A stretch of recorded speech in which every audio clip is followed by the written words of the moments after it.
Voilà,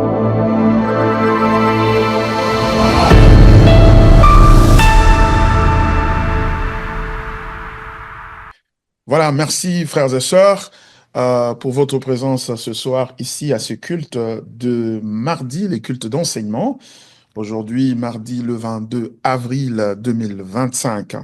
Un plaisir en tant que votre pasteur de venir partager la parole de Dieu avec vous. Et toute occasion que je trouve à partager la parole de Dieu, je la prends très au sérieux car c'est le moment où Dieu lui-même parle à son peuple, il parle à nos cœurs par sa parole.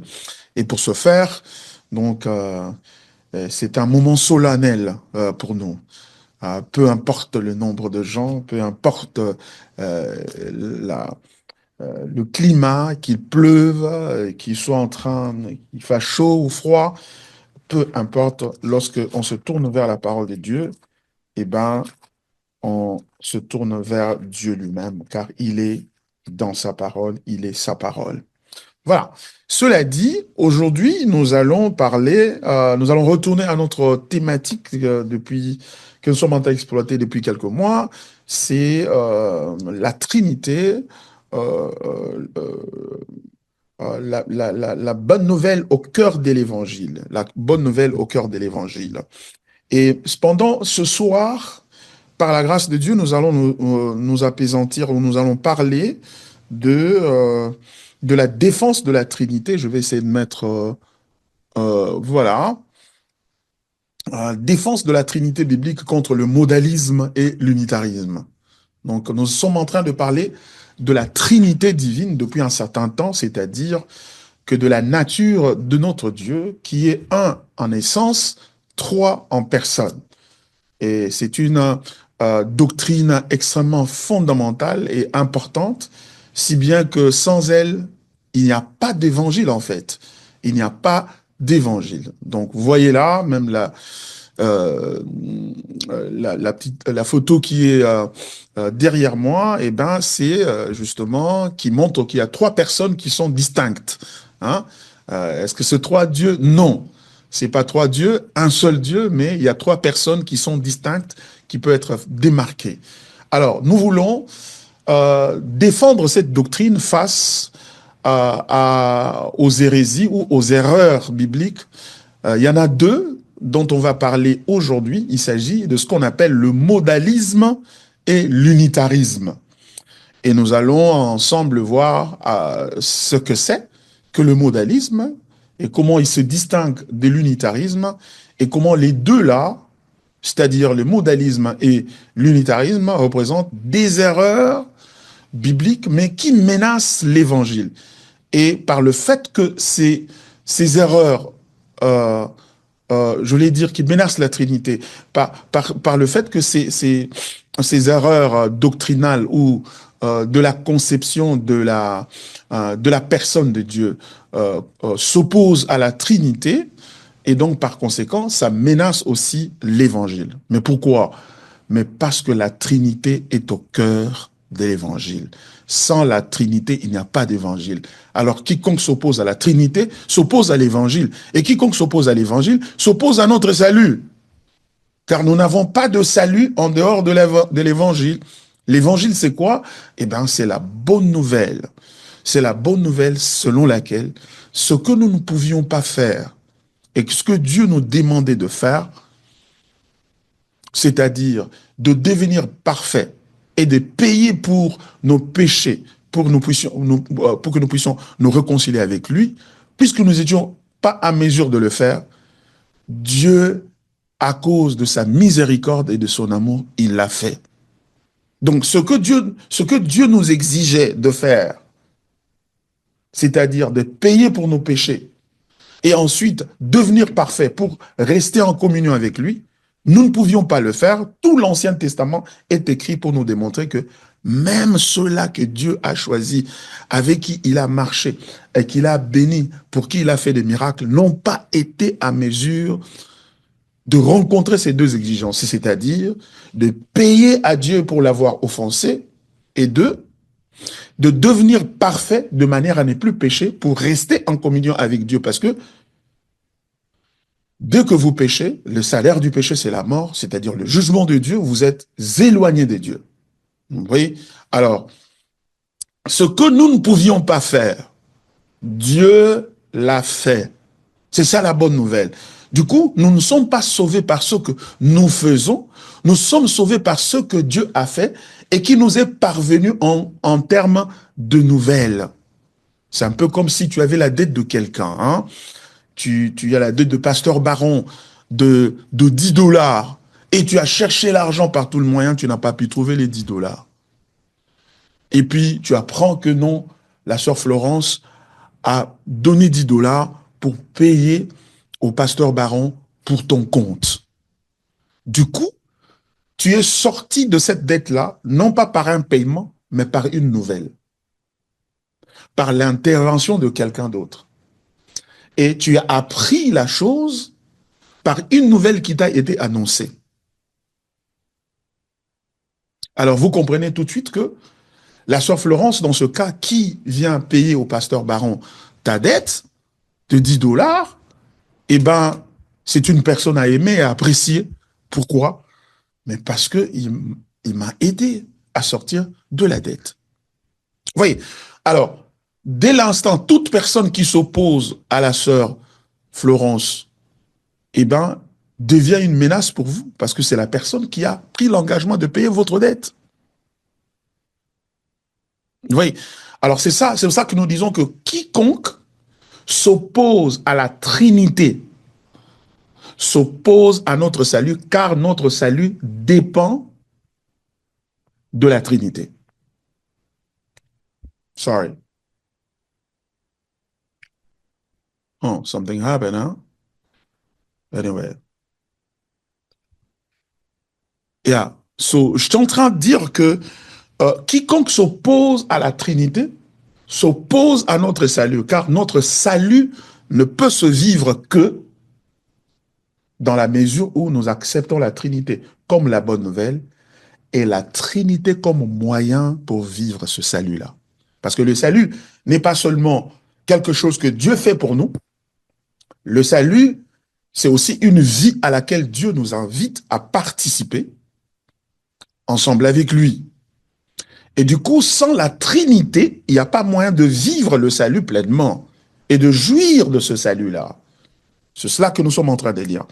Alors du coup, vous comprenez toute l'importance pour nous d'intituler cet enseignement « Défense de la Trinité biblique contre le modalisme et l'unitarisme ». Donc nous défendons, nous protégeons ce que la Bible enseigne au sujet de la Trinité contre les erreurs, notamment, c'est-à-dire ici, le modalisme et l'unitarisme. Cet enseignement, nous disons, vise à équiper les disciples du Seigneur avec des outils théologiques, c'est-à-dire qui sont relatifs à la compréhension de Dieu. Théologique veut tout simplement dire la compréhension ou la perception de Dieu. Et nous avons la perception que nous avons de Dieu ou la compréhension que nous avons de Dieu, ou en d'autres termes, ce que Dieu est pour nous, il est pour nous il est Père, Fils et Saint-Esprit. Et nous voulons nous équiper sur le plan de cette conception-là, biblique et pratique, pour défendre la doctrine biblique de la Trinité contre les erreurs du modalisme et de l'unitarisme. Ces deux erreurs, anciennes et modernes, elles sont à la fois, elles sont anciennes et modernes, déforment la nature de Dieu et compromettent la vérité de l'Évangile. C'est ce que je venais de dire tout à l'heure. Donc ça déforme Dieu, et puisque l'Évangile dépend de ce que Dieu est, il est trinitaire, eh bien, ça met en danger l'Évangile et ça met en danger notre salut et par conséquent notre capacité de pouvoir vivre cet Évangile pleinement. OK? Alors, nous retournons d'abord pour nous rappeler en quelque sorte les points importants de la Trinité. Ce que la Bible enseigne au sujet de la Trinité. Nous avons dit, vous vous rappelez, nous avons passé beaucoup de temps ici, les 8 derniers mardis, à parler de cette question de la Trinité. Nous avons dit, Trinité ne veut pas dire qu'il y a 3 dieux. Triunité, ça veut dire, le point de départ de la Trinité, c'est l'affirmation selon laquelle il n'y a qu'un seul Dieu. C'est ça la Trinité d'abord. Donc quand on parle Trinité, ne veut pas dire 3 dieux, veut dire d'abord qu'il y a un seul Dieu. C'est ça la première affirmation. Et cette affirmation est basée sur quoi? Sur le texte biblique dans Deutéronome, chapitre 6, verset 4. Je vais relire ce texte-là que nous avons lu plusieurs fois, et ça vaut la peine de relire ça, parce que c'est un texte fondamental. Deutéronome, chapitre 6, verset 4. Écoute, Israël, l'Éternel, notre Dieu, est le seul éternel. C'est aussi simple et bref que ça. Écoute, Israël. Et c'est Dieu qui parle à Israël. L'Éternel, notre Dieu, est le seul éternel. Il n'y en a pas deux. Il n'y a qu'un seul. C'est un seul Dieu. Et nous partons de cette affirmation-là. Et vous avez même remarqué, vous vous rappelez, si vous vous rappelez correctement, nous avons dit que la différence même entre l'Église, la doctrine trinitaire de Thomas d'Aquin et, et de l'Église protestante, c'est-à-dire de l'Église catholique et l'Église protestante, part déjà du fait que dans la théologie, ou c'est-à-dire dans l'explication dans l'enseignement de Thomas d'Aquin, c'était un prêtre catholique au XIIIe siècle, donc qui existait au XIIIe siècle, longtemps avant même la Réformation protestante, et qui a enseigné sur la Trinité, qui a vraiment fait une grande expansion de la Trinité, et dont l'articulation, c'est-à-dire dont sa manière d'expliquer la Trinité, a affecté l'Église catholique. Alors nous avons dit que pour lui, il parle de Dieu qui est un seul Dieu, certes, mais qui, au fond,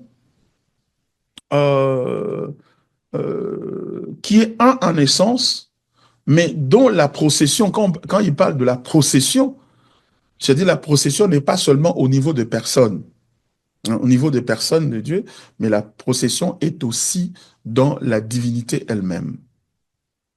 Et nous avons dit que les réformés disent, et notamment, et c'est lui qui est venu enfoncer le clou sur cette doctrine-là, c'est notre frère Jean Calvin.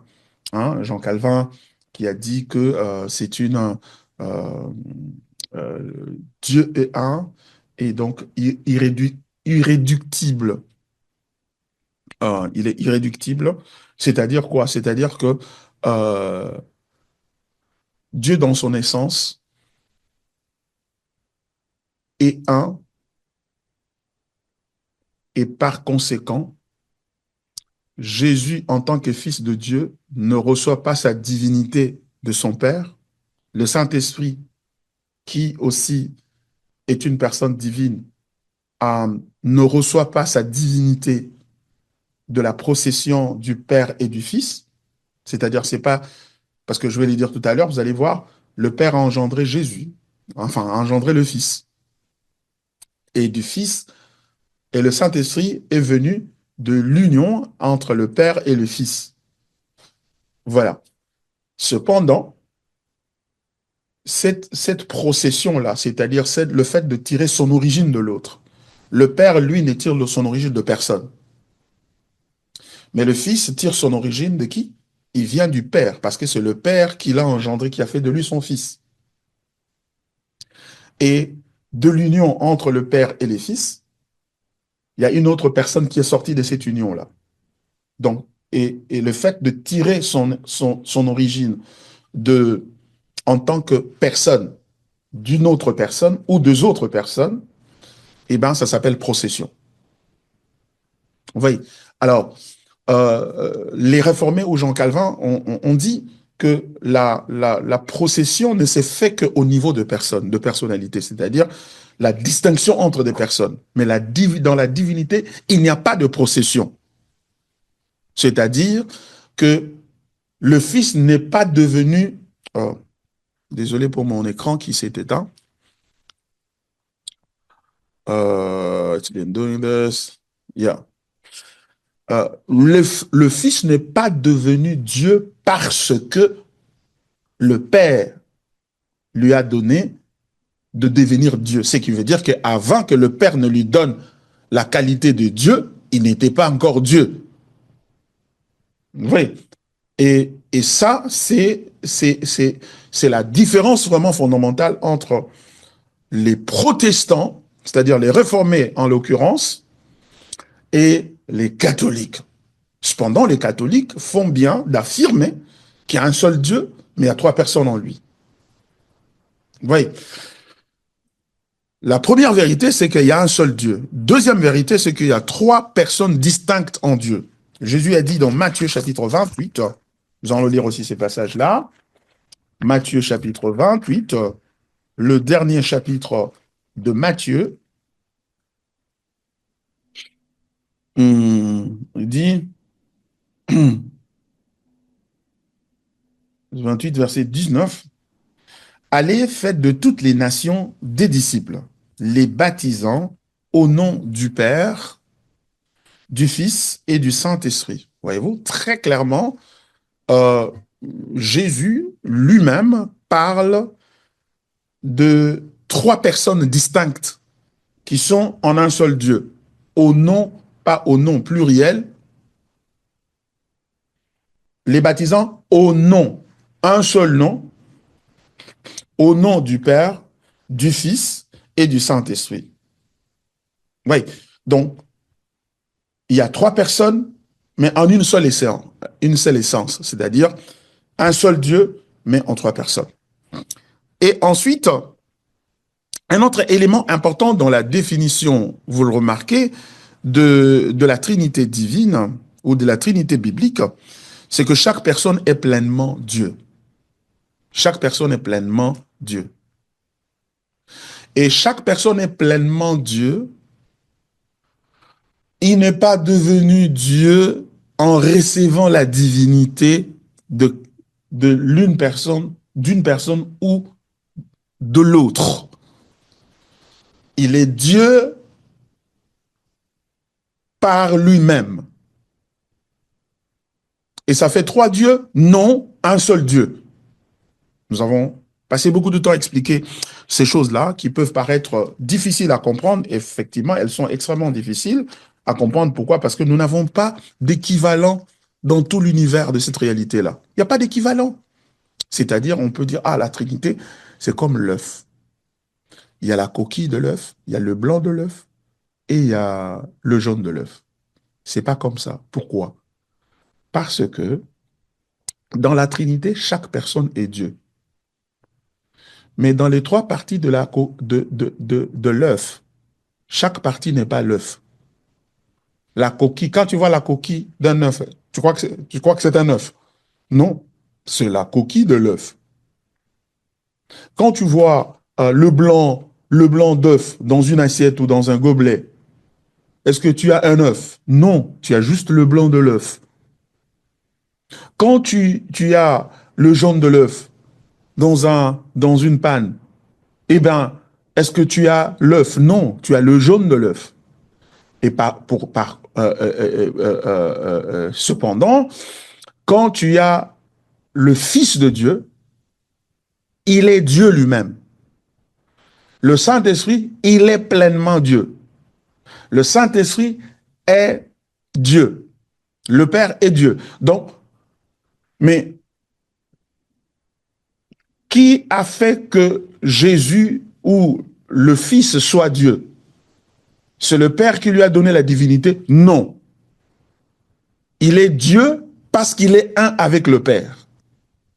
Le Saint-Esprit, qui a fait de lui qui soit Dieu? Quelqu'un fait ça? Non. Il est Dieu parce qu'il est un avec le Père et le Fils. Ils sont un. Par conséquent, personne ne lui a n'a donné à Jésus la capacité de devenir Dieu. Parce que si quelqu'un lui donne la capacité de devenir Dieu, ça veut dire qu'avant qu'il ne reçoive cette capacité, il n'était pas Dieu. Or, Dieu est Dieu parce qu'il n'a pas de début, il n'a pas de fin. Voilà, c'est ça. OK? Et nous disons chaque personne est pleinement Dieu. Nous avons Jean chapitre 1, verset 1. Qu'est-ce que le texte dit? Au commencement était la parole, et la parole était avec Dieu, et la parole était Dieu. Vous voyez? Et Actes chapitre 5, verset 3 à 4. Actes chapitre 5, verset 3 et 4 disent ceci. Pierre lui dit, Ananias, pourquoi Satan a-t-il rempli ton cœur au point que tu montes au Saint-Esprit et que tu aies retenu une partie du prix du champ? S'il n'eût pas été vendu, ne te restait-il pas? Et après qu'il a été vendu, le prix n'était-il pas à ta disposition? Comment as-tu pu mettre en ton cœur un pareil dessein? Ce n'est pas à des hommes que tu as menti, mais à Dieu. Donc mentir au Saint-Esprit, c'est mentir à Dieu. Pourquoi? Mais parce que le Saint-Esprit est Dieu. Hein? Jean chapitre 20, verset 28, nous dit ceci. Jean chapitre 20, verset 28. Thomas lui répondit, mon Seigneur et mon Dieu. Jésus lui dit, parce que tu m'as vu, tu as cru. Heureux ceux qui n'ont pas vu et qui ont cru. C'était à Thomas. Il dit, oh non, ben moi je crois pas qu'il est ressuscité. Hein? Il faut que je foute mon doigt dans les plaies là, hein, pour me rassurer que c'est vraiment lui. Et lorsque Jésus est apparu, il a vu et il a dit, mon Seigneur, mon Dieu. Il a appelé Jésus Dieu. Et on a vu dans d'autres places dans la Bible où lorsque un ange, même lorsqu'il est puissant et brillant, etc., lorsque un homme tente de l'adorer, il lui dit, non, non, non, ne m'adore pas. Je suis un ouvrier comme toi, je suis un serviteur. On n'adore que le Seigneur. Mais Jésus reçoit l'adoration et l'absorbe. Donc, il est Dieu. Donc, la Trinité est la doctrine selon laquelle Dieu est un en essence et trois en personne. Le Père, le Fils et le Saint-Esprit. Les trois personnes coexistent éternellement. Donc, les trois personnes coexistent éternellement, partagent la même essence divine, c'est-à-dire partagent la même essence divine. L'essence, c'est quoi? Essence, c'est bonzambe wana bazanango. Ça peut biso comme bateau. Tozo partager bon moto. Et longo, toza na bon moto moko. Hein? So moni mundele, aza mutu. Posoneza pembe, maza mutu lo kwa yonanga. So moni chinois, posoneza nde mususu, mais na kati na ye aza na bon moto. O eza kati na yo, eza kati na ye. Ozomona. Donc, nzambe pe bonzambe ezali. Bonzambe, ça veut dire ce qui les unit et les met ensemble. Na bonzambe wana moto moko tape sa muninga ne bonzambe. Bango nyonso misato baza nzambe. Baza banzambe te. Sinon ça ferait plusieurs dieux. Baza nzambe. Et soko zui moko bendie pembeni parce que aza tata to aza mwana aza molimo santo et ben tata aza nzambe. Mwana aza nzambe. Quand tu les distingues, ils ne deviennent pas trois dieux. Ils restent un seul Dieu, mais ils deviennent trois personnes distinctes avec qui tu peux interagir. C'est ça, la doctrine de la Trinité. Mais maintenant, nous allons voir le modalisme. Définition. C'est quoi le modalisme? Définition erreur. Le modalisme enseigne qu'il n'y a qu'une seule personne divine qui se manifeste sous trois modes ou rôles différents.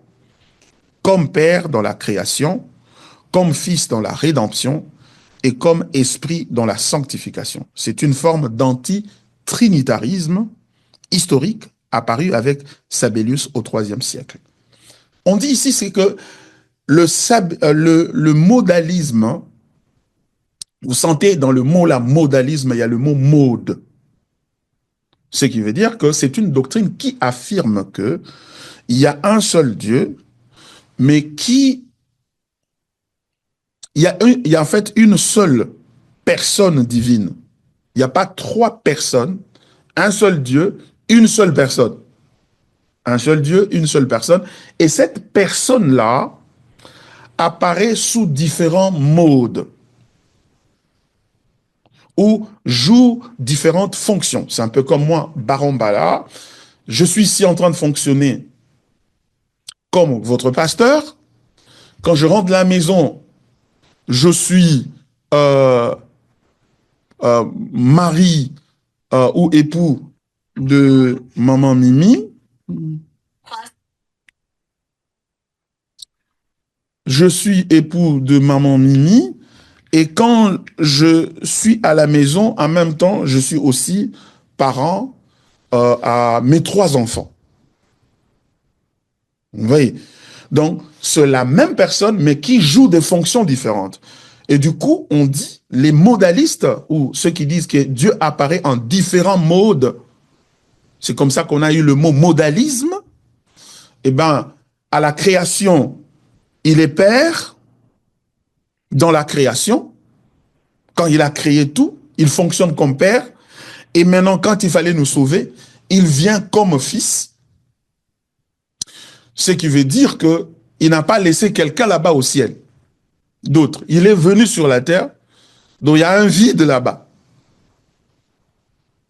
Et quand il faut, comment dirais-je, nous sanctifier ou sanctifier le croyant, eh ben, il vient comme le Saint-Esprit. C'est-à-dire que quand Jésus a dit, je vous enverrai un autre consolateur, et quand il viendra le Saint-Esprit, etc., il vous conduira dans la vérité, il vous convaincra du péché, etc. Donc, ça veut dire que quand Jésus est arrivé, c'est en fait le Père qui est venu sous forme de Jésus, et quand le Saint-Esprit est arrivé, c'est le Père là qui est venu sous forme de l'Esprit. C'est ça le modalisme. Oh, mais pourquoi ça fait comme ça? Je vais essayer de... Non, ok, il y a un petit problème de contact ici, hein, avec avec mon câble. Voilà. Donc c'est ça le modalisme. Et cette doctrine-là, on dit que c'est une doctrine très vieille. Ça n'a pas commencé récemment, comme on le voit avec nos frères branhamistes ou les autres qui sont, par exemple, à Bethel ou chez pasteur Mutombo, Kalombo ou bien d'autres églises à Kinshasa qui soutiennent le modalisme. Donc, c'est une forme d'anti-trinitarisme. C'est-à-dire, c'est une forme de doctrine qui s'oppose au trinitarisme. C'est-à-dire à la doctrine de la Trinité. Et quels sont les fondements alors? Maintenant, la question, c'est celle-ci. Quels sont les fondements bibliques qu'ils utilisent? Alors, nous allons voir ça ensemble. Le premier fondement, c'est Jean chapitre 10, verset 30. Nous allons là-bas, Jean chapitre 10, verset 30. Jean 10, verset 30. Le texte dit ceci. Moi et le Père, nous sommes un. Moi et le Père, nous sommes un. Donc, ils disent, si le Père est un avec le Fils, ça veut dire qu'il n'y a qu'une seule personne.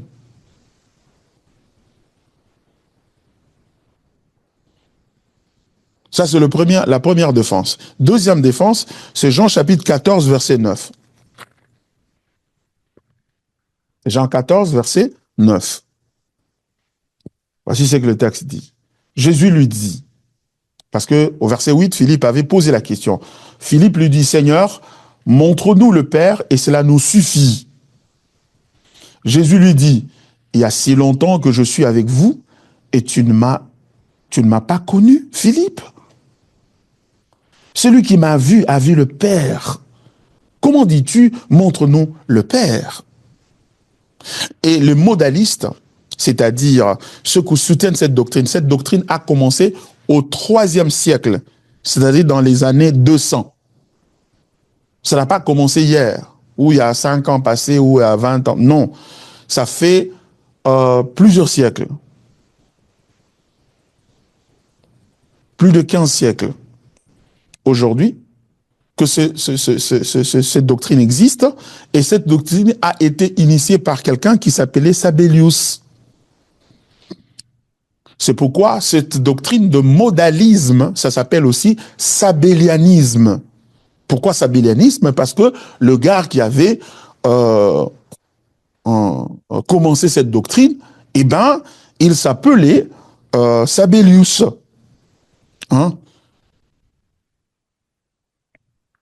Vous voyez? Alors, il y a un autre verset que les sabellianistes ou le modaliste utilisent pour soutenir leur doctrine. C'est lequel? C'est Ésaïe, cette fois-ci dans l'Ancien Testament, chapitre 9, verset 6. Ésaïe 9, verset 6. Qu'est-ce que le texte dit? Ésaïe, chapitre 9, verset 6. Donnez à l'empire de l'accroissement et une paix sans fin au trône de David et à son royaume. Non, non, non, non, non, non, non, non, non. C'est pas l'inverse, c'est 6, 9. Voyons voir. Non, it's gotta be 9. Ésaïe, ok. Ésaïe, c'est plutôt verset 5. Verset 5. Ésaïe chapitre 9, verset 5. Corrigeons ça. Le texte dit, car un enfant nous est né, un fils nous est donné, et la domination reposera sur son épaule. On l'appellera admirable, conseiller, Dieu puissant, Père éternel, Prince de la paix. Oui. Et ça, c'est l'autre texte que les modalistes donnent pour soutenir le modalisme, c'est-à-dire soutenir qu'il y a un seul Dieu et une personne en Dieu.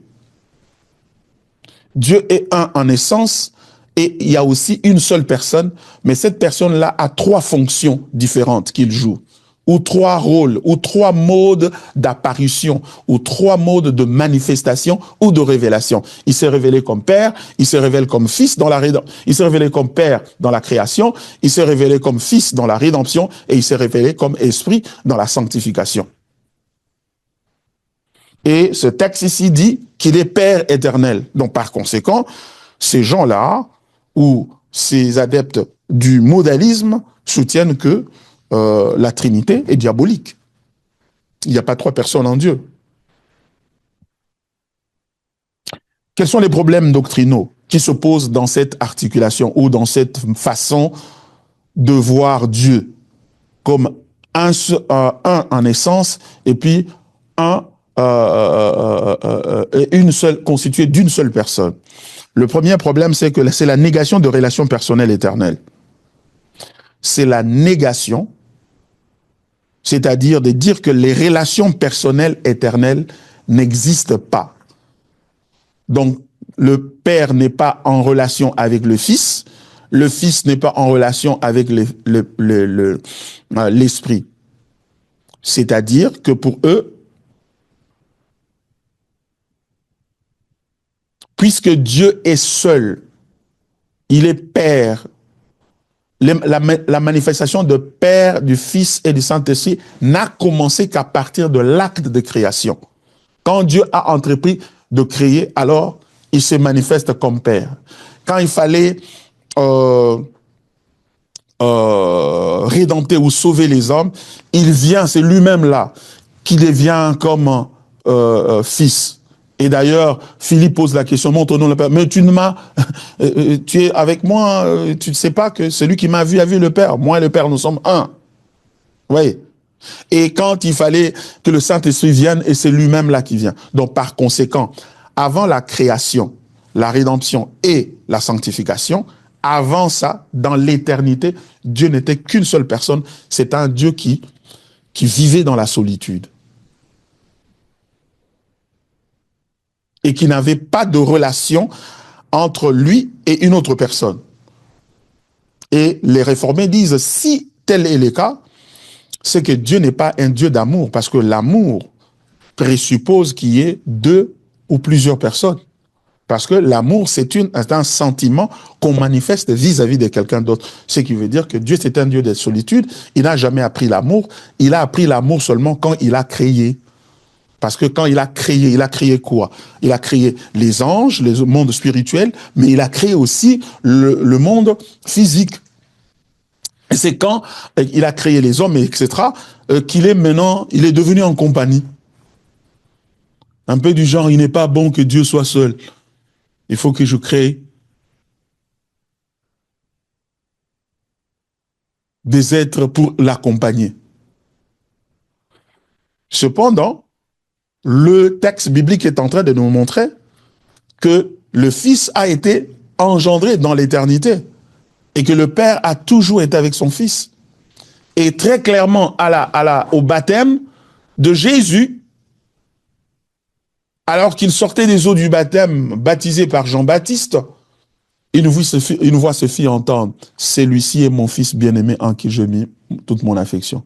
Donc, et le Saint-Esprit descendu sur lui sous forme de colombe. Donc ça veut dire que celui qui était au ciel là, c'était le même qui était en train de parler. Est-ce que vous ne sentez pas qu'il y a deux personnes une est en train de s'adresser à l'autre? Celui-ci est mon Fils bien-aimé en qui j'ai mis toute mon affection. Et c'est pas seulement cette fois-là que Dieu a parlé comme ça. Il se retrouve sur la montagne de transfiguration avec André, Jacques et Jean, Pierre, Jean et Jacques. Et Moïse et Élie apparaissent à Jésus en train de parler et ils sont étonnés, les disciples donc qui accompagnaient Jésus, les trois, et quand ils disparaissent, eh ben, ils vont demander à Jésus, est-ce qu'on ne peut pas bâtir 3 tentes ici? Et Dieu a fait interruption, a dit non, celui-ci est mon Fils bien-aimé, adorez-le. Donc vous sentez qu'il y a 2 personnes différentes, l'une est en train de parler à l'autre. C'est ça le problème. Alors, deuxièmement, le problème, c'est que le problème qui se trouve dans le modalisme ou dans le sabellianisme, c'est la confusion entre les personnes divines. La confusion entre les personnes divines. Ça veut dire que toutes les 3 personnes sont confondues en une seule. Ce qui veut dire qu'il n'y a pas 3 personnes, il n'y a qu'une seule personne. C'est ça le problème qu'il y a là-dedans. Mais quand vous lisez le texte biblique, vous avez une nette compréhension. Et Jésus dit, je prierai à mon Père et il enverra un autre consolateur. On ne sait pas comment on peut comprendre ça. Il dit, je vais prier au Père, donc lui qui est sur la terre, donc il va prier au Père, donc il va prier à lui-même, et lui-même va envoyer lui-même. C'est une absurdité, ne serait-ce que du point de vue du langage qui est utilisé dans ce contexte-là. Ok. Troisièmement, il y a incohérence dans les textes où les 3 personnes interagissent. Voilà. Dans Matthieu chapitre 3, dont 16 à 17, c'est-à-dire que j'ai donné l'exemple du baptême de Jésus, dans la montagne de transfiguration, Jésus qui est en train de dire, je vais prier le Père, et devant la tombe de Lazare, Jésus est en train de dire, Père, je te rends grâce de ce que tu m'écoutes toujours, tu me réponds toujours. Donc, il est en train de parler à une fonction. Parce que c'est la même personne qui joue 3 différentes fonctions. Pasteur Baron, qui est à la fois pasteur de Pont-de-Grâce, mari de Mimi, Mbala, et papa de Charmel, Gifty et Younes. Non. Ce n'est pas la même personne. Donc, Jésus ne s'adresse pas aux fonctions, à ces différentes fonctions-là. Il s'adresse à la personne. Et d'ailleurs, quand vous lisez Jean chapitre 17, vous voyez le langage est là. Jean chapitre 17, Jésus, qu'est-ce qui se passe? Eh bien, Jésus est en train de prier. Il dit, Père, je te rends grâce.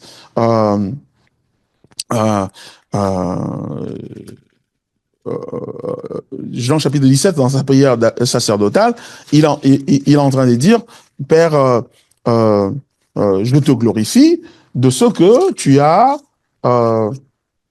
tu m'as donné de faire cette œuvre ici, et glorifie, Père, l'heure est venue, glorifie ton Fils, afin que ton Fils te glorifie. Donc, il n'est pas en train de s'adresser à une fonction. Il s'adresse à une personne qui doit faire quelque chose. Il dit, Père, l'heure est venue, glorifie ton Fils. Cette phrase ne peut avoir de sens que lorsque il y a deux personnes distinctes qui sont impliquées dans cette phrase, pour que cette phrase-là ait un sens. Sinon, il s'adresserait à une fonction, à un mode de manifestation, un mode de révélation, et non à une personne qui est capable de pouvoir écouter sa prière. Et il dit, glorifie ton fils afin que ton fils te glorifie, selon que tu lui as donné pouvoir sur toute chair, afin qu'il accorde la vie éternelle à tous ceux que tu lui as donnés, tous ceux-là que tu as donnés. Or, la vie éternelle, c'est qu'ils te connaissent, toi, le seul vrai Dieu, et celui que tu as envoyé, Jésus-Christ. Je t'ai glorifié sur la terre, j'ai achevé l'œuvre que tu m'as donné à faire. Donc, le Père lui a donné le travail, un travail à faire, et il l'a fait. Et maintenant, toi, Père, glorifie-moi auprès de toi, voyez-vous, auprès de toi-même, de la gloire que j'avais auprès de toi avant que le monde fût. De la gloire que j'avais auprès de toi avant que le monde ne fût. Donc ça veut dire que avant l'acte de création, il y avait pluralité de personnes en Dieu. Do bazalaki tata azalaki na mwana tata mwana zo ebise tata sikoyo kembisanga topesanga nkembo o nazalaka nango tango tozalaka yo na ngai. Avant yambo ete mokili ekelama. Ozomona. Yambo ete mokili ekelama. Donc ça veut dire que yambo ete mokili ekelama et salama zambe azalaki na batu misatu kati na ye bazali batu ebele bazali banzambe boni moko kaka yango bozomona na nini na image eza simananga sur l'image qui est derrière moi. Donc il y a une seule personne qui porte différents masques. C'est ça le modalisme. Ermo alati masque à Jésus, a commis Jésus. Ermo alati masque abimi aventurier parce que na masque moi azoloba tata pesa nkembo ndenge o nazaka nango bato nyonso pesa inga na biksa bango tata ngonani nzoka ne masque mususu. Oh. Mais yozoloba tata ezande likamwa masque azo changeaka ba masque. Ozomona makambo ba modaliste bazoloba oyo ezobimisa Bible lokola ekomi nango théâtre. Yemo azoloba bien tata ba onyo so pesa nga pona bikisa bango na bungisi ata mokote kolongola kaka mwana na libebi po ete makomi ekokisama. Le fils de la perdition, c'est le seul. Mais ba onyo so pesa nga na bateli bango ana komo kende ba otika la bango moko na longola bango na mokilité baza na kati ya mokili mais baza ya mokilité bongo na bondeli na yo tata ete obate la bango na mokili. Donc moi na nzambe azo senge pa na nzambe et ndeko na biso Harper a été biso sur chapitre pendant la conférence, enfin le séminaire qu'on a eu la semaine passée, le séminaire Pascal. Eh bien, il a dit que c'était l'intercession de Jésus qui s'adressait à son Père. Ça veut dire quoi? Ça veut dire que soki eza nangoka alikambo ba masque mi balé de community 3 masques na oyo alati oyo na mi balaza nango moko ya Saint-Esprit mosusu ya Jésus. Donc par conséquent lo sambo azo sala ne lo sambo na masque mosusu. Vous voyez? Et si le souverain sacrificateur n'est pas une personne distincte du Père, nous n'avons pas de salut. Pourquoi? Parce que le souverain sacrificateur devait mourir.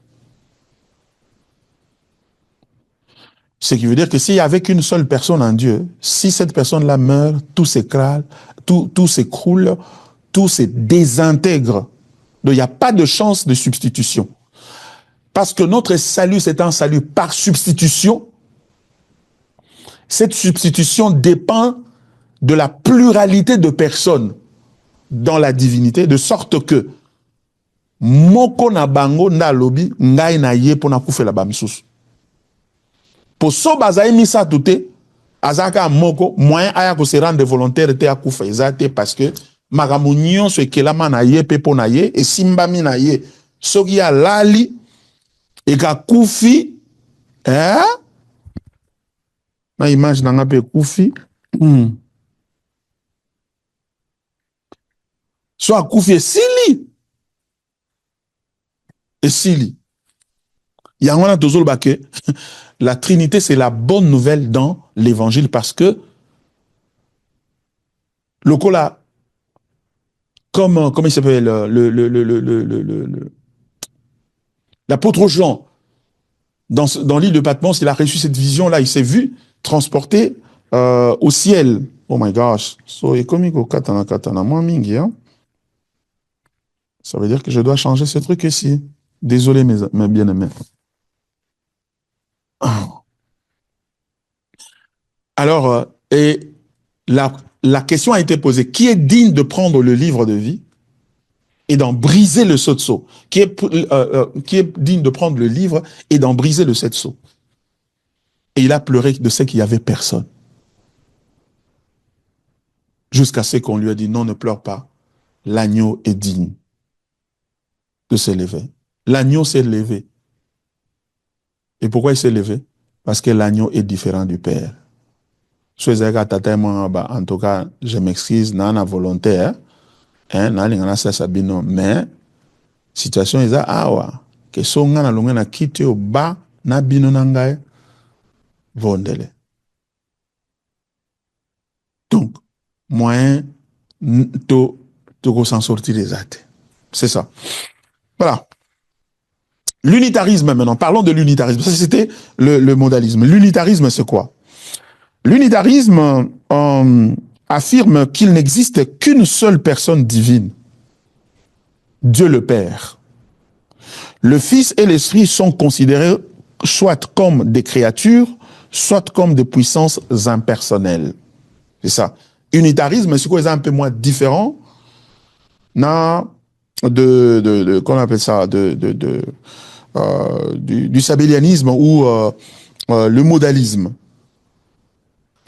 Ici, on le trouve, l'unitarisme dit, il n'y a qu'une seule personne en Dieu. Ce que affirme aussi le modalisme, il y a une seule personne en Dieu, il n'y a pas trois personnes en Dieu, un seul Dieu, une seule personne. Et par conséquent, le Fils de Dieu ou les saints ou l'Esprit, ce sont des puissances et des forces impersonnelles ou bien ce sont des créatures. Donc ne sont pas des dieux, ils n'ont pas la fonction divine. Voilà. Et on trouve ça chez les unitariens rationalistes, tels que les témoins de Jéhovah et certaines sectes pentecôtistes unitariennes. Donc les témoins de Jéhovah disent Jésus n'est pas fils de Dieu. Ou à la limite, il est fils de Dieu, mais il n'est pas Dieu. Il est fils de Dieu, il n'est pas Dieu parce qu'il n'y a qu'un seul Dieu, c'est Jéhovah. C'est pourquoi chaque fois quand ils viennent vers chez vous, la première question qu'ils vous posent, quel est le nom de Dieu? Ce sont les agents des droits de l'homme, enfin, les droits de Dieu.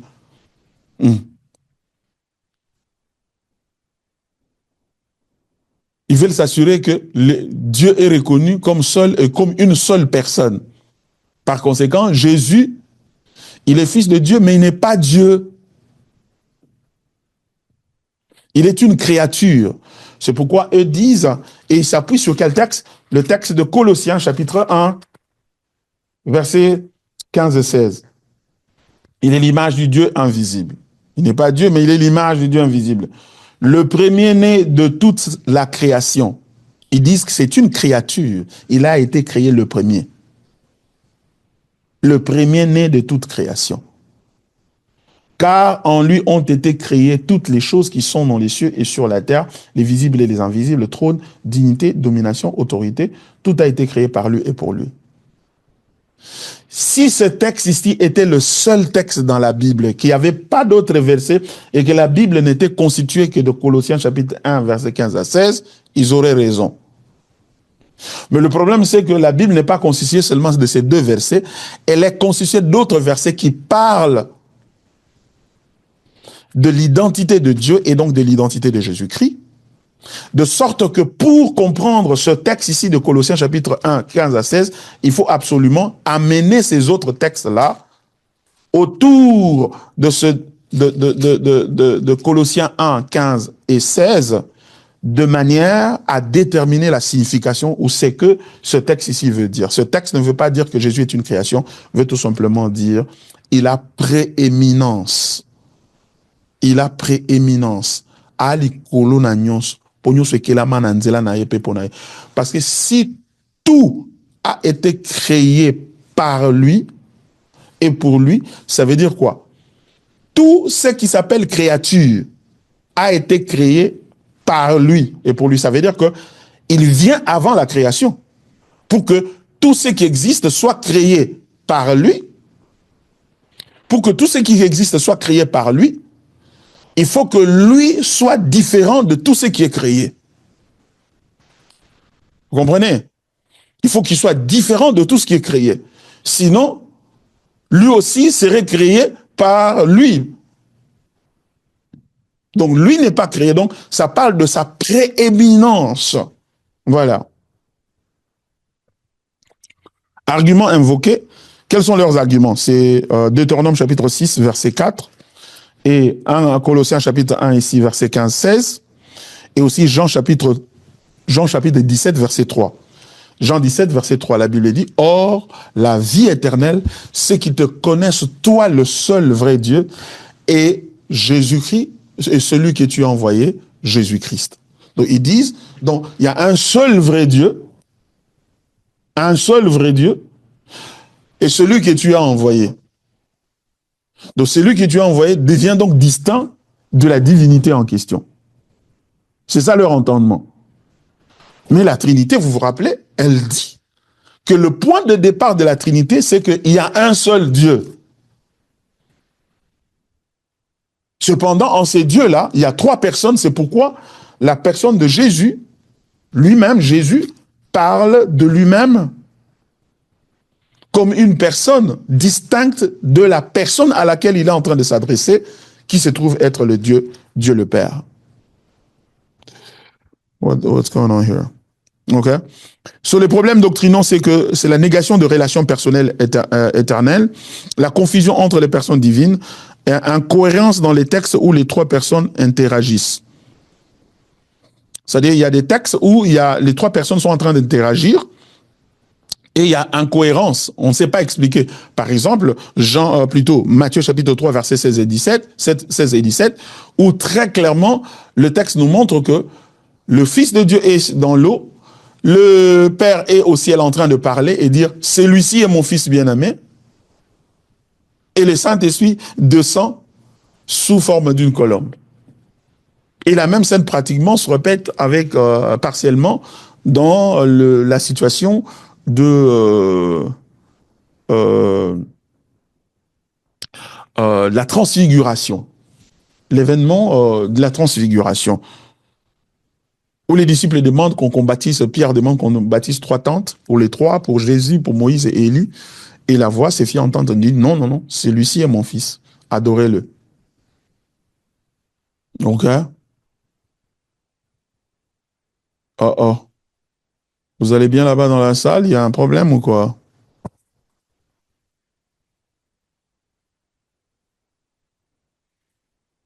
Ensuite, l'unitarisme est une déviation en fait.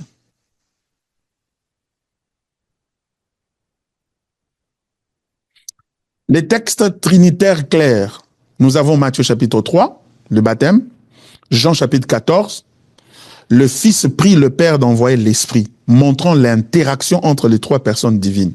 Le Père prie le Fils, que dis-je? Le Fils prie le Père, lui demandant d'envoyer l'Esprit. 3 personnes très claires. Ok? Et dans Matthieu chapitre 28, verset 19, au nom du Père, du Fils et du Saint-Esprit. Au nom du Père, au nom du Fils, au nom du Saint-Esprit.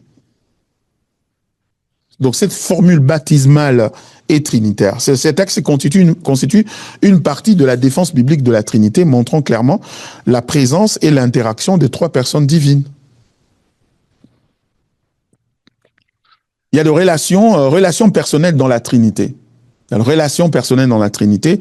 Nous avons le Père qui engendre le Fils. Le Fils est éternellement engendré par le Père. Éternellement, ça veut dire quoi? Ça veut dire que il n'y a pas un moment où le Fils n'existait pas. Quand on dit le Fils a été engendré par le Père, il a été engendré éternellement. Il n'y a pas commencement ni fin. Comment? Eh bien, c'est comme ça. C'est un mystère. On ne peut pas nous expliquer ça de façon la plus plus explicite que ça, et qui va taire toute tendance de doute en nous, etc. Non. Le Saint-Esprit procède du Père et du Fils. Le Père a engendré le Fils, et quand les deux sont ensemble, il y a une troisième personne qui a émergé, qui a pris vie de ces trois-là. Et donc, nous avons la relation de la filiation, le Père engendre le Fils, et la relation entre le Père et le Fils conduit à la troisième personne, qui est le Saint-Esprit. Donc ça s'appelle l'aspiration. Donc nous avons ce qu'on appelle la filiation et l'aspiration. Et ces deux, ça s'appelle des mouvements de procession.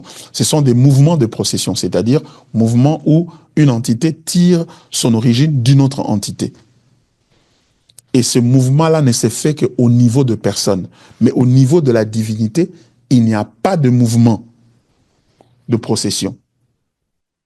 Ce qui veut dire que le Fils est égal au Père, le Père est égal au Fils, le Saint-Esprit est égal au Fils et au Père, etc. Donc ça veut dire que chacun d'eux est Dieu en tant que personne, mais il n'y a qu'un seul Dieu qui les unit tous. C'est pourquoi il y a ce qu'on appelait la périchorèse. Hein, on a parlé de la périchorèse la fois passée, vous vous rappelez. Donc, c'est-à-dire, c'est la capacité de inhabitation, inhabiter. L'un habite dans l'autre. L'un habite dans l'autre. Le Père est dans le Fils est dans le Père. C'est pourquoi Jésus a dit à Philippe, celui qui m'a vu a vu le Père. Alors, pourquoi? À cause de la périchorèse, c'est-à-dire la capacité de l'un habiter dans l'autre. Moko azana katia mususu. Bazana bomoko ya ndenge wana. O azana katia muninga ye bazana katia muninga ndenge nini ka nde to loba wana. Po Bible ebisi biso yango ka ndenge wana. Pe tozo ndima ngo ka ndenge za wana. Voiture kutu ndenge tambolaka ozo comprendre te oyebi te mozo mona ngo ka ozo tambola ozo ndima soki beti pi okimi po ba doute na yo eko ko empêcher yango tout ayo te. Bongo Nzambe o azana likolo asali biloko nyonso.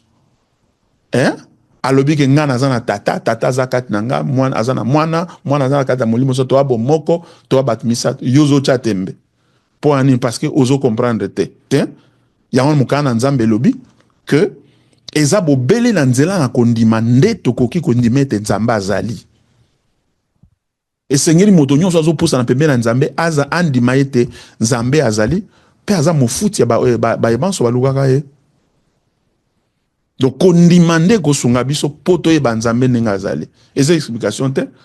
Na classe ok bo ba expliquer mathématiques. On denini d comme na mukongwa x exposant 4 comme expo na mukongwa y ozo comprendre te.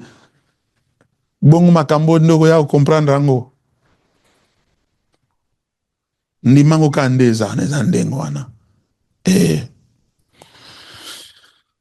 Thomas Pachaki tembe. Beti aye komona ke non suka na tika kaka ba ebise tika kaka eloko leki tika ezate tika kaka andimi ke aza mwana Nzambe ke aza kosekwa. La réfutation du modalisme, coprésence des personnes divines. La présence simultanée du Père, du Fils et du Saint-Esprit lors du baptême de Jésus écarte complètement l'idée de rôles successifs ou de modes temporaires. Donc ça écarte ça complètement. Cette coprésence est incompatible avec la notion modaliste d'un Dieu qui changerait de masque selon les circonstances. Le loi a la masque à tata, le loi a la masque à moana, le loi a la masque à molimo santo.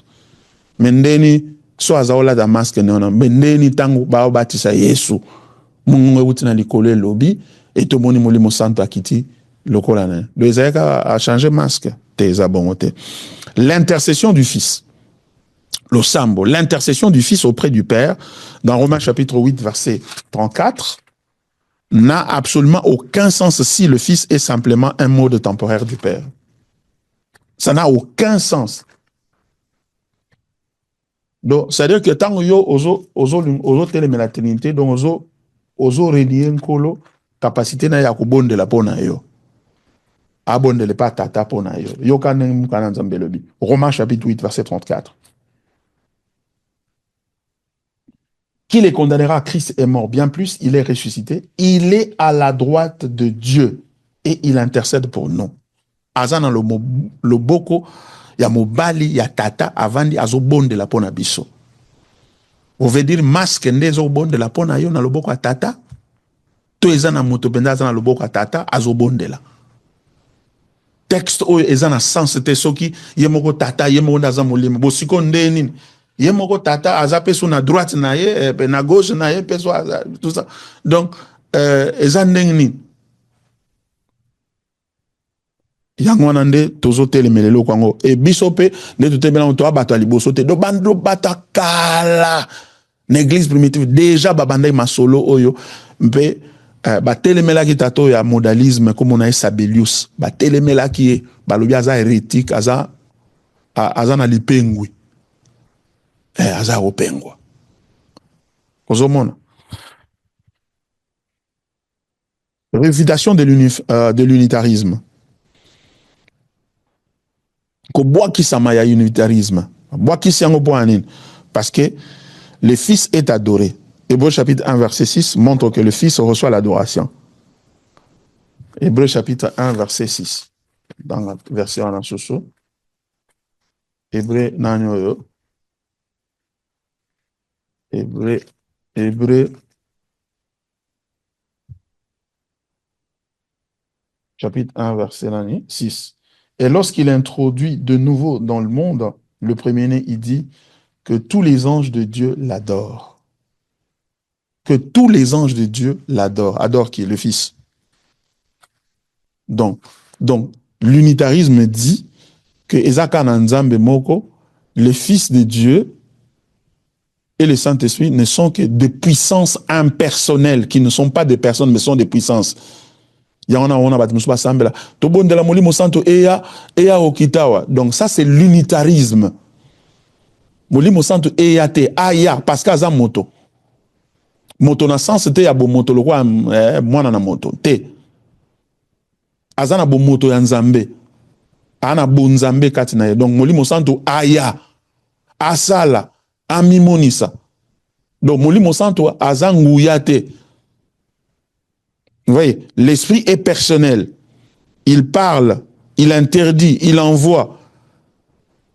Pendant qu'ils étaient ensemble, dans Actes chapitre 13, pendant qu'ils étaient ensemble dans leur ministère de prière et jeûner, et le Saint-Esprit dit, mettez-moi Paul et Barnabas à part pour l'œuvre à laquelle je les ai appelés.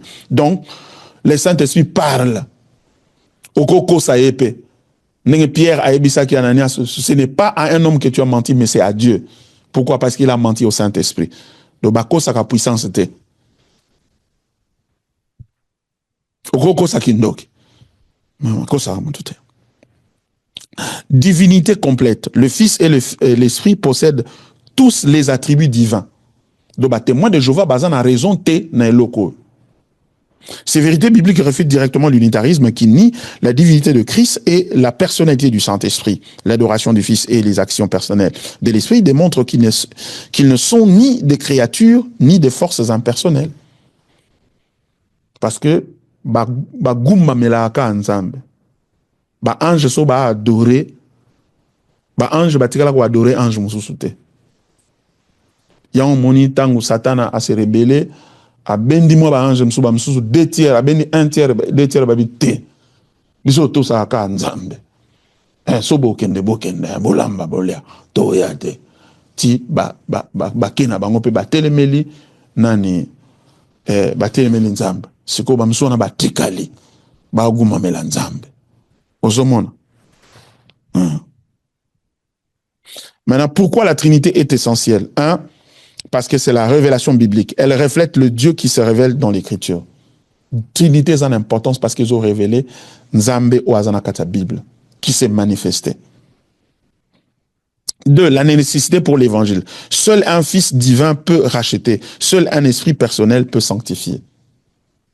Et ça, c'est très important. C'est-à-dire que Trinité est importante parce que sans yango évangile eko fonctionnalité parce que tozana posa ya mobikisi, mosikoli, tozana posa ya nganga nzambe, oya koya,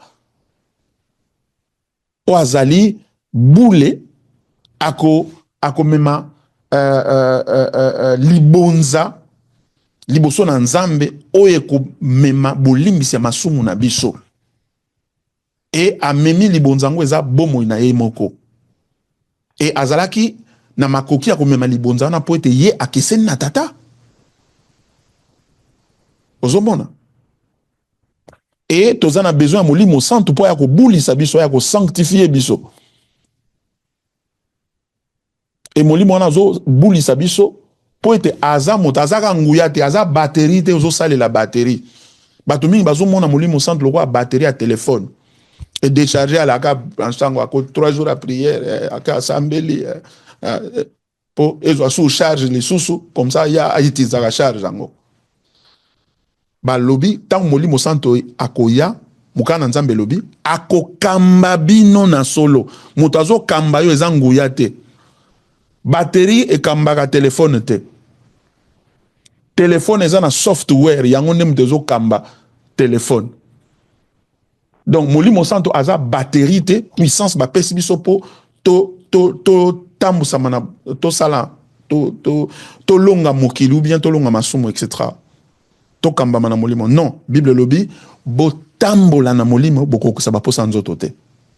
Marcher selon l'esprit et vous n'accomplirez pas les désirs d'achat. Marcher selon l'esprit veut dire marcher selon la direction que l'esprit vous donne. Molimo santo ndazo kamba bino aza po aza moto. Moto nzambe, ana bo moto nzambe, katinaye. Il y a aussi un problème d'équilibre théologique, c'est-à-dire elle honore l'équilibre entre l'unité divine et la communion personnelle. Et enfin, la croissance spirituelle. La croissance spirituelle dépend de la compréhension du rôle de chaque personne divine. C'est-à-dire que sans comprendre bah rôle misa toanate tata zo sa rôle nini. Parce que tata nda pesio identité naye. Oza mwana yanane yanzambe. Na baebanso bayambie pe bandimelie et pesameli bango makoki ya kokoma bana na nzambe. Jean chapitre 1 verset 12. Ozomona. Donc tatanda pesio bo identité oyo zanango. Po Yesu pe azu identité on n'est pas ya tata na ye. Aza mwana ya nzambe. Yo poza mwana ya nzambe mais yo za mwana nzambe par adoption, ye aza mwana nzambe par procession. C'est que aza nzambe. Mais yo za nzambe, yo nanga to abanzambe te. Ata to petola mindenge nini, to kotekalaka, kobongwa mabanzambe te, to kotekala bana bato, kati na nzambe. Et ça, c'est très important. Mais siko Yesu aza mosiko na biso. Et molimo santo aza oyo atinami na Yesu pe na tata, po ete akamba biso na lolenge oyo ete tokotambola na kobulisama na bomoi oyo eza kokumisa Yesu Kristo. Balanzamba, alléluia. Voilà. Donc, conclusion. 1. Nzambe Azali Msemoko. Dieu est unique, un seul Dieu en essence. Il y a 3 personnes en lui, le Père, le Fils et le Saint-Esprit. Et il est dans la gloire éternelle. La Trinité règne à jamais. Exhortation finale. Rejetons les simplifications hérétiques. Adorons le seul vrai Dieu, Père, Fils et Saint-Esprit. Un en essence, trine en personne, glorieux à jamais. Amen. Isn't that beautiful? Voilà. Donc, si wana, n'invite so bona mituna, comme ça, botuna, to partager et sungabiso to comprendre. Voilà. À vous la parole, mes bien-aimés.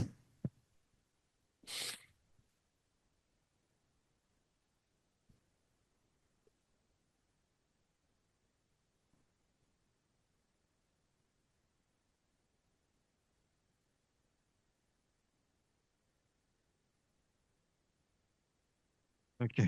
Bonjour, pasteur. Mutune ezali? Mutune Zali. Aha. Eza ngande ko Jonathan Milambo. Ah, Mutuna ndeko nga Joe ezali Jonathan. Milambo. Ah, namoni yo. Ok. Merci. Merci beaucoup, pasteur. Ok. Alors, olobaki que l'unitarisme est pour influencer mingi mouvement ebele religieux ebele. Alors, ma question est celle-ci. Quelle mesure l'unitarisme influence-t-il christologiquement pardon, dans quelle mesure l'unitarisme influence-t-il la christologie moderne, notamment dans certaines sectes comme le Témoin de Jéhovah ou certaines branches protestantisme libéral? Ok. Merci ndeko Jonathan mutuna na yo ezali mutuna mo malamu na lolenge nini to na ndenge nini doctrine oyo ya unitarisme eza ko influencer ba secte moderne to ba lokwa ba Témoin de Jéhovah et puis ba secte mosusu toza nango na moya lelo et yanonange eza boye ezali ete lokola unitarisme yango ezoloba ete nzambe aza moko pe ezaka na moto se moko na kati ya nzambe bato misato te elingi koloba ete yesu siko ntango bango balobi ke eza motu ka moko nzambe aza moko pe eza motu moko kaka na kati na nzambe eza nzambe tata bongo siko totuni bango bongo nzambe mwana pe nzambe molimo santo bango baya banani alobi bango baza banzambe te baza bikelamu to bazali banguya. Hein? Ce sont des puissances qui sont impersonnelles, qui sont dénuées de personnalité, qui ne peuvent pas réfléchir, qui ne peuvent pas parler, qui ne peuvent pas exprimer, se penser, parce que ce sont des forces et des puissances. Donc c'est comme une batterie est une puissance, est une force, elle ne réfléchit pas, la batterie ne réfléchit pas. Hein? Ta batterie, tout ton téléphone, ton nini, hein? Et kanisarate, et lobarate, tout ça, yango musa nongo kope saranguya. Par conséquent, si Jésus n'est pas Dieu, c'est une insulte contre la divinité de Jésus. Et la divinité du Saint-Esprit également. Et de deux, puisque ce sont des puissances et que ce ne sont pas des personnes divines, alors ça conduit à l'instrumentalisation de ces personnes divines. Et comme il y a des saleli kaka. Donc, il y a comme il y a des saleli. O saleli po o komane logo yo lingo komanango, o libio lingo kende, siko yo lingo kende. Par conséquent, yé soupe à cause à la te nzela o yoko memo pa ya tata. Par conséquent, les sous parce que yé aza nzela te po ko memo pa na tata, c'est dire que yo moko okoko kende pa na tata, o kende pa na tata nde nini. Par conséquent, le salut par la grâce n'existe pas dans l'entendement. Yaba oyo bazali kotato la été unitarisme nzambaza trinitaire te. Parce que biso trinitaire na biso ki trinité na biso est importante. Pourquoi? Parce que moto akowa comme biso e pas na nzambe, il faut azala moto. Il faut azala un, il faut azala nzambe et azala moto. Et azana bo moto dans sens ya kozana makoki yako kozala conscient na réalité ya personnalité na ye na bo moto na ye akoko loba akoko te abiso akoko ça. Donc il faut azala nzambe. Et c'est à cause de ça que le quoi ba misato moko na bango ba banza misato te mais batu misato na nzambe moko ya bato wana lobi ngana kolata musuni na kolata nzoto ya mwana na moto na kokoma moko ya bango lokola bango petango na kokoma bongo nde na kokufela bango donc ako kufela biso kaka so aza lokola moko na biso donc so yeso aza moto ako so aza nguya donc il peut pas devenir un être humain. Donc l'incarnation de Jésus, donc l'incarnation n'existe pas dans la théologie du Témoin de Jéhovah et de tous ceux qui croient à ce genre de choses. Incarnation exacte parce que incarnation et l'ingoloba, o azanzambe a latinzoto ya moto a komi moto. Et tant a komi moto a tikali nzambe. A tikali nzambe po ani parce que soko zanzambe oko kata te ko zalanzambe. On a katinano na tiki yango nano pona tamuke bona ozongela ngo simate.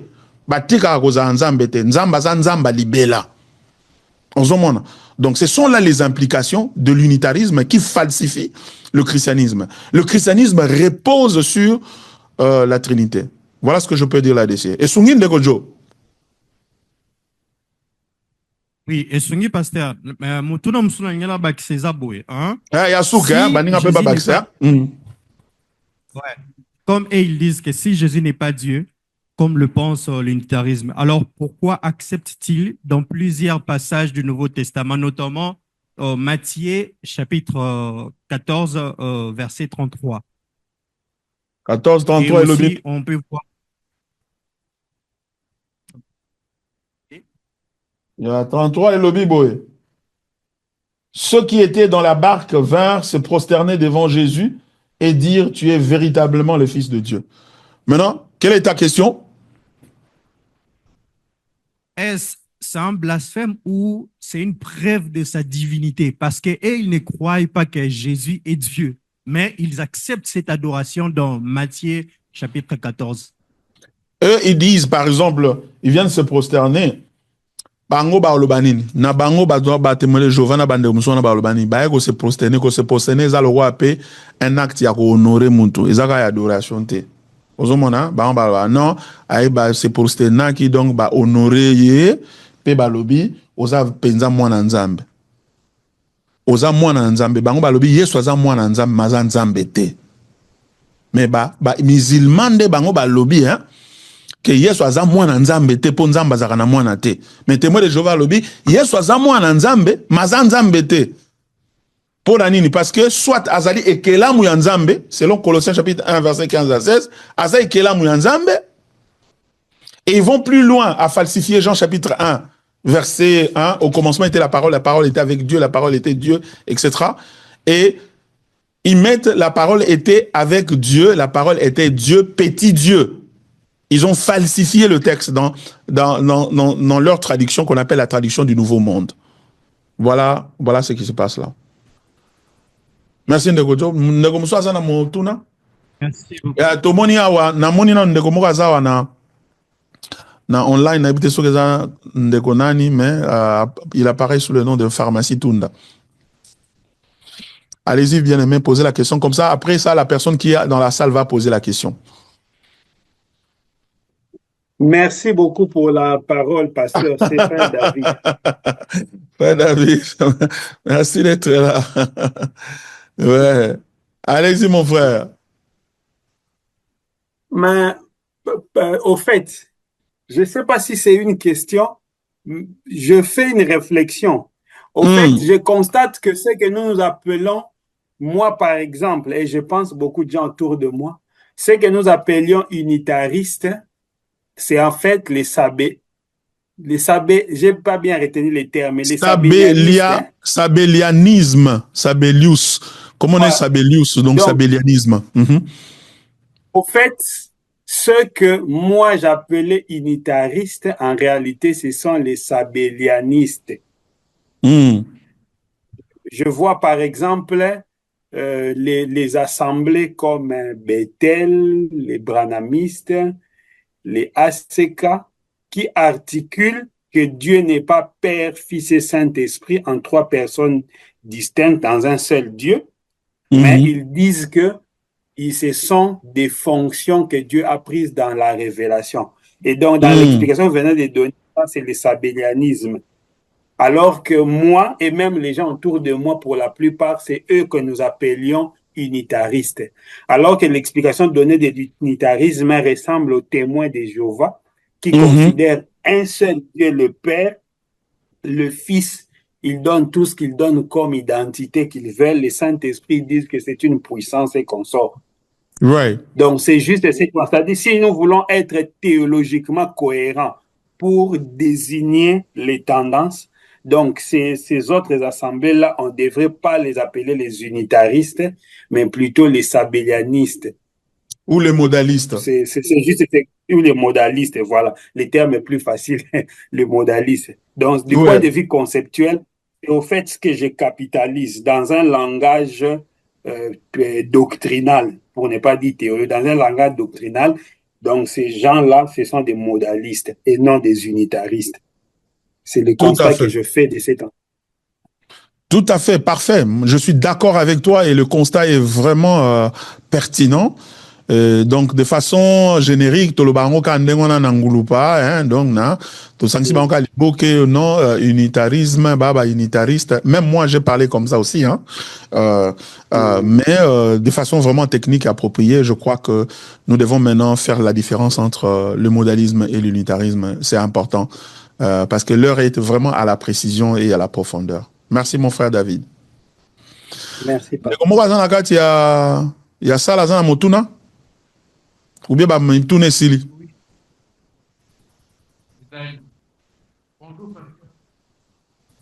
Allô? Ezo, qu'on a bien le temps? Oui, je suis médico. J'ai besoin d'un éclaircissement. Je rencontre une amie de Jésus. Tozo, qu'on a bien le temps de Gonangaï. Est-ce que vous pouvez un micro moussou, hein, please, hein? Vous pouvez un micro moussou, s'il vous plaît. Vous pouvez un micro moussou. Oui. Bonjour. Oui, bonjour, mon frère. J'avais besoin d'un éclaircissement. Quand vous avez dit que Jésus a été engendré éternellement, alors que logiquement, si quelqu'un est engendré, il a normalement un début. C'est ce que je n'ai pas compris. Voilà. Très bonne question, mon frère. Donc, Jésus a été engendré par le Père. Le texte biblique le dit. Il est le Fils de Dieu. C'est mon fils, je l'ai engendré aujourd'hui. Quand Dieu dit certaines choses, le langage qu'il utilise pour nous dire des choses qui ne sont réelles que dans sa réalité, qui ne sont, permettez-moi la tautologie, qui ne sont réelles que dans sa sphère de réalité.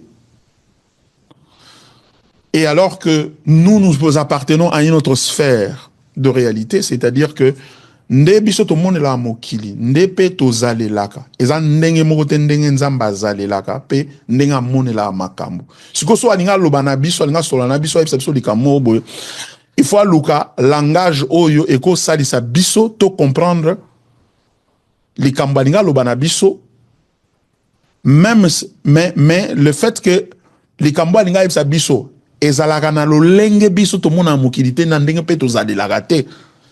C'est-à-dire, le langage que nous avons utilisé est quelque peu insuffisant. Et que souffrir d'une insuffisance, c'est-à-dire que vous allez comprendre bien. Pourquoi? Parce que pour Nzambe, le kola Nzamba za moko. Mais azan batumi satu katina e tata mwana pe molimo santo. Et que alobi par rapport à bon Nzambe, abota Yesu te, mais par rapport à bon moto. Abota Yesu. Donc, Yesu awuta na yaza tata na Yesu. Alors, le problème, c'est que comment kosangisa que na bonzambe abota yete bazalaka moko depuis kala et que na motonde tata aboti mwana oyo azali distant na ye azali ya kokesana na ye. Alors, comment biso toko comprendre yango balobi il a généré éternellement. Donc, c'est-à-dire que le concept obiso te trouver pour expliquer la réalité wana, hein, pour expliquer likambo wana, était aza en même temps nzambe, nzoka nzambe azara ne bandelité azara na sukate, mais en même temps aza mwana na nzambe, c'est-à-dire que ezana moment moko bo nzamba pese ki mwana na nzambe. Apesa ke ki mwana na nzambe, on a d'autant apesa ki mwana na nzambe, mazagi de nzambe. Donc par conséquent, il a généré éternellement. C'est une génération éternelle. Donc c'est un concept, eza lo lengi akoloba, o ezo sali sabiso, to sosola lo lengi azali, o ekeseni na lo lengo biso tozali, et ezo kesana na ndenge biso tozo monela mokili pende mokili salamela biso. Zomona. Donc yango ndeko na ngai ba théologien, balobi, ça s'appelle génération éternelle, qui est différente de la spiration éternelle aussi. Spiration, c'est-à-dire processus par lequel le Saint-Esprit a procédé du Père et du Fils. Voilà. Dans la salle? Papa David, yo ndem to tomboli sur le boko bien ça quoi ouais à Kalawana. Natongoni pour un petit complément à ce que vous venez de dire, si vous permettez. Ok, oui, vas-y David. Merci, pasteur. J'ai abordé récemment une littérature réformée. Glissa qui est un argument par rapport à cette notion à génération éternelle. Ils ont évoqué Jean chapitre 5, verset 26, où le Christ dit, car comme le Père a la vie en lui-même, ainsi il a donné au Fils d'avoir la vie en lui-même. Et parce qu'ils n'ont pas donné trop d'arguments parce que ce n'était pas le sujet. Et là, moi, je constate, je soumets vraiment cela à votre appréciation et à tous ceux qui étudient les Écritures pour ne pas dire que je soutiens à l'absolu. Je comprends par là, le Christ fait savoir qu'il a la vie en lui-même. Ça, c'est peut qu'être un attribut de Dieu, avoir la vie en lui-même. Ça ne peut qu'être un attribut de Dieu.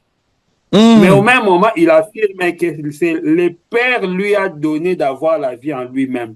Il insinue cette notion de génération, mais éternelle. Donc, le Père l'a engendré. Mais en réalité, il n'est pas une créature parce qu'il a la vie en lui-même. Le Père l'a engendré parce que c'est le Père qui lui a donné d'avoir la vie en lui-même, comme le Père lui-même a la vie en lui-même. Tout autre être que le Père a créé n'ont pas la vie en eux-mêmes. Donc, c'est ce qui fait qu'ils sont des créatures. Mais Jésus a la vie en lui-même. Ça veut dire qu'il est égal au Père parce que on ne peut qu'être Dieu pour avoir la vie en soi-même. Mais au même moment, il détermine une relation qu'ils ont, c'est-à-dire cela lui vient du Père. Et ils ont présenté ça comme un texte qui illustre la génération éternelle. Voilà ce que je voulais soumettre comme... Non, mais c'est un complément fantastique. Non, c'est un argument fantastique et ça tient la route, tout à fait. Ça rejoint ce ce dont nous avons parlé la fois dernière, lorsque nous avons parlé de ce concept de autothéos. Autothéos. Auto, c'est-à-dire soi-même. Théos, qui veut dire Dieu. Donc, Dieu par soi-même. C'est-à-dire qu'il a la vie en lui-même. C'est-à-dire que c'est pas une vie qu'il a tirée de quelqu'un d'autre. Et ça, c'est très important. Et nous avons souligné la fois dernière que c'est ça la différence qui fait la différence aussi entre Thomas d'Aquin et l'Église catholique, donc dans leur conception de la divinité, et la théologie réformée, c'est-à-dire les théologiens réformés et Jean Calvin qui a mis vraiment un accent sur cet aspect-là d'autothéos. Autothéos, c'est-à-dire qu'il existe par lui-même. Donc Jésus, en tant que Dieu, a la vie par lui-même. Il n'a pas reçu cette vie-là de son Père.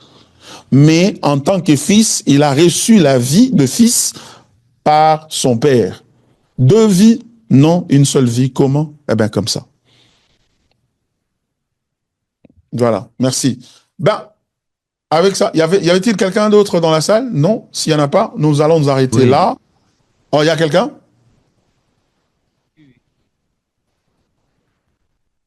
Allô, pasteur? Allô? Rapprochez-vous, je crois que c'est un problème de connexion avec le micro sans fil. Oui, c'est le frère Dieudonné Kassongo. J'avais une question. Bon, ok. Le son a diminué de toute façon, hein, avec ton... on a difficile. Oui, Cordon. Oui, je ne sais pas. D'abord, je voulais apprécier Allô? Oui, je voulais souligner l'argumentation de Papa David et c'est un complément très important et très pertinent. Absolument. Et ma préoccupation est celle-ci. Si la Trinité est la bonne nouvelle qui constitue l'évangile, ça veut dire c'est que Dieu est. C'est ça notre bonne nouvelle en quoi nous croyons. Quid de témoins de Jéhovah, de branhamistes, pouvons-nous leur appeler de chrétiens ou sont-ils de païens? Et si nous devons les évangéliser, comment nous devons procéder? Parce que nous avons compris la pertinence de ce que Dieu est dans sa Trinité. Alors, comment nous devons juger ces gens-là? Lorsque nous sortirons pour évangéliser, devons-nous aller aussi vers les branhamistes, vers les témoins de Jéhovah, et comment devons-nous leur exposer l'évangile afin qu'ils puissent être sauvés? C'est ça ma préoccupation. Oh, fantastique. Très bonne question, mon frère Cordon.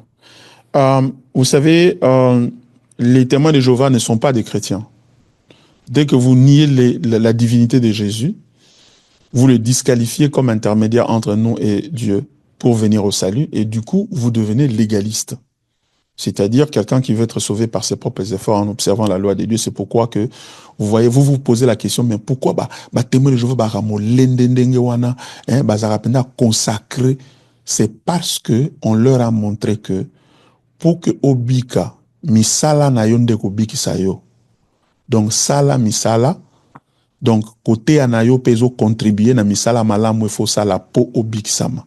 Donc ce sont des gens qui sont en train de se sauver en venant vers vous. Vous voyez? Donc du coup, ils n'ont pas un modèle de salut qui est basé sur la grâce au moyen de la foi. Et pourtant, la Bible dit dans Ephésiens chapitre 2, verset 8, c'est par la grâce que vous êtes sauvés au moyen de la foi. Eux n'ont pas cette sorte de framework ou bien de cadre de référence. Quant aux branhamistes, les branhamistes posent un problème sérieux. C'est qu'ils sont modalistes. Le modalisme, là, pose un problème dans la compréhension du salut. Le salut qu'ils prêchent, ce n'est pas vraiment le salut chrétien.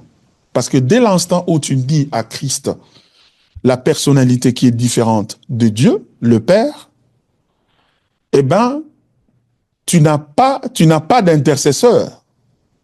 Tu n'as pas d'intermédiaire non plus entre toi et Dieu. Ça devient une simple nomenclature, une simple fonction que tu présentes. Et dans le cas de branamis, particulièrement, ils ont aussi encore un autre caviar, c'est-à-dire un autre problème, c'est celui de l'insuffisance de Jésus à sauver. C'est-à-dire qu'ils disent que si tu crois en Jésus-Christ, tu as fait bien, mais il faudrait maintenant que tu crois aussi au message du temps de la fin. Et si tu ne crois pas au message du temps de la fin, tu n'es pas dans le message, eh ben, tu ne peux pas être sauvé. J'ai démontré ça noir sur blanc durant notre séminaire, le 3e jour, quand j'ai prêché, en démontrant que la notion selon laquelle que pour moto bikisama il faut andimaye sous bongo simanango ya kodiba sous message ya mosakoli to prophète o ya temps ya suka. D'abord temps ya suka e bandi tango Branham abotami te. Branham abotami na 20e siècle awa. Donc temps ya suka e bandaki depuis la Pentecôte. Et de deux, la question du salut ne se pose pas en termes de message ou de messager. C'est pourquoi Hébreu a lobby, Dieu, après avoir de plusieurs manières, à plusieurs fois, parlé à nos pères par des prophètes, c'est-à-dire par des messagers, en ces temps-ci, il nous a parlé par son Fils, hein, qui est venu et qui a fait le sacrifice de sang. Oui, donc la question se posait entre le problème du salut, la problématique du salut se pose en termes de sacrificateur et du sacrifice. Et Jésus a accompli les deux, il est ressuscité, il a fait le sacrifice devant Dieu le Père, et il est assis à la droite du Père, et c'est suffisant. Donc comment alors devons-nous présenter Christ, le salut à ses frères? C'est qu'ils doivent se repentir d'abord de la manière dont ils traitent Christ d'insuffisant par le fait de l'ajout de ce message-là du temps de la fin. Ils doivent renoncer à ce message-là et se tourner vers Christ comme le sauveur suffisant pour eux. Parce qu'ils ne sont pas des chrétiens. Selon la doctrine biblique. Parce que dès que tu ajoutes, tu annules ce que tu avais avant. Ce que tu ajoutes quelque chose à Jésus-Christ. Et le livre de Galates est écrit pour cette raison-là. Donc, comment on doit leur présenter? On doit leur présenter Christ comme étant suffisant pour sauver et qu'il n'y a pas besoin d'un autre. Et que pour comprendre ça, que Christ est suffisant, la Trinité est importante. Voilà ce que je peux dire brièvement là-dessus, quoi. Merci. Est-ce qu'on peut... je laisse la parole au modérateur pour faire le reste. Merci.